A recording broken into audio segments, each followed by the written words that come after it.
Good afternoon students. I hope all of you find this video in good health.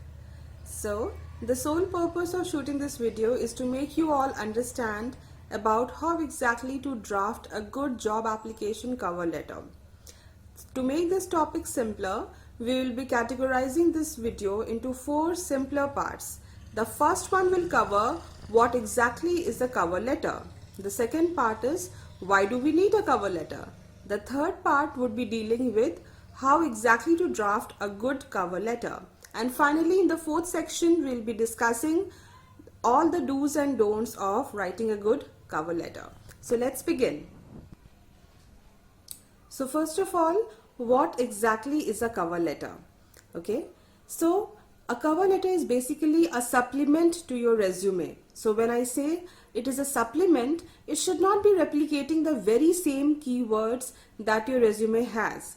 Now all of you must be wondering, how do we differ a cover letter from a resume?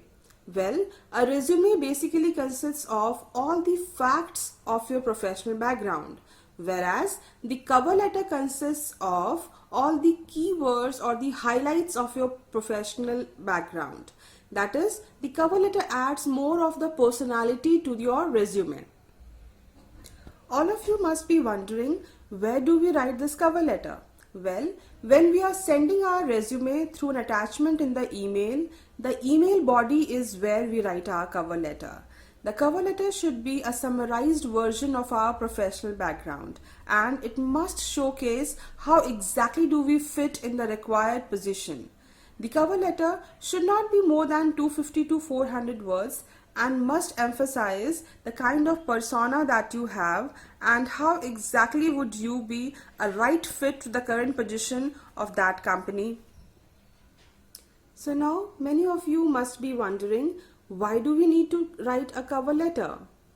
As we all know, with the ever-growing population, there are thousands of applicants which just go unseen, and there are many resumes that just go unattended.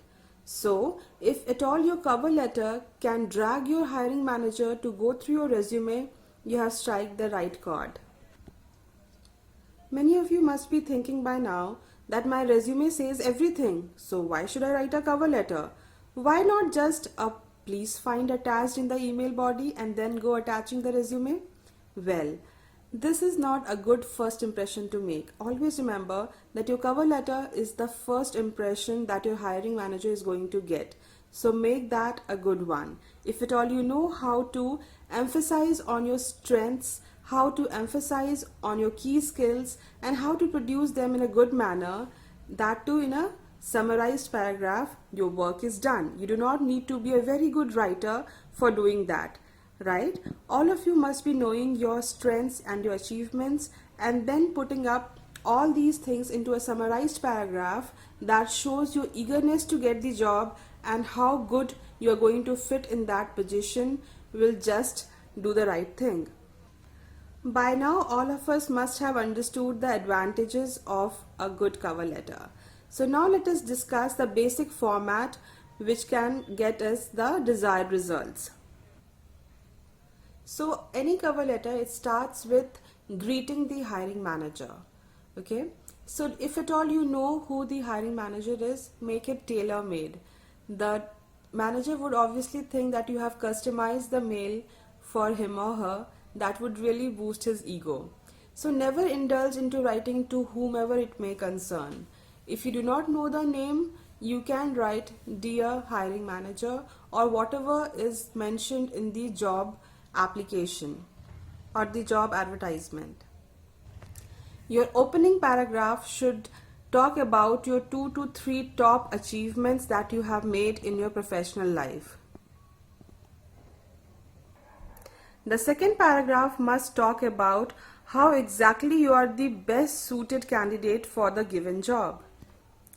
The third paragraph should talk about why you are a good catch for the company with your own sets of talents and skills, and finally it should be followed by a formal closing of the cover letter. In the end, all of you must make sure that your talents and skill sets must match with the skill sets that are needed for the job position. Never forget to use optimistic and energetic words about yourself, and refrain from being very repetitive. At the end, we'll be discussing a few do's and don'ts. So let's start with the do's. First of all, make a good formal mail ID for yourself. I don't feel any hiring manager would take you seriously if at all you have email IDs like Pretty Angel or Gujarda Beta. Okay, so see that your email consists of your first name and your surname with a few numerical or other alphabets or special characters. Do not go into using very fancy names. I don't think that would be of a great help for you people. Once you are done with the writing, see that you proofread the entire cover letter. Do not rely only upon the spell check.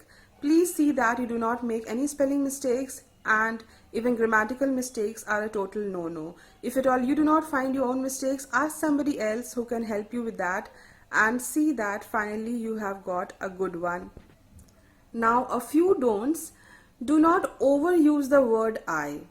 Use the word I once and then followed by maximum skill sets that you can write about yourself. Do not keep on writing I in every small sentence. That would make your cover letter very boring. In the greeting part, do not write to whomever it may concern. That shows ignorance, and it is also a bit rude. Refrain from using words like sincerely, truly, I beg to say that. So based on all the points that we discussed today, draft a good cover letter for yourself and email us so that we can check and find if at all it needs any further improvement. We are all there to help you out. So students, all the best for all your future endeavors. Stay safe. Thank you.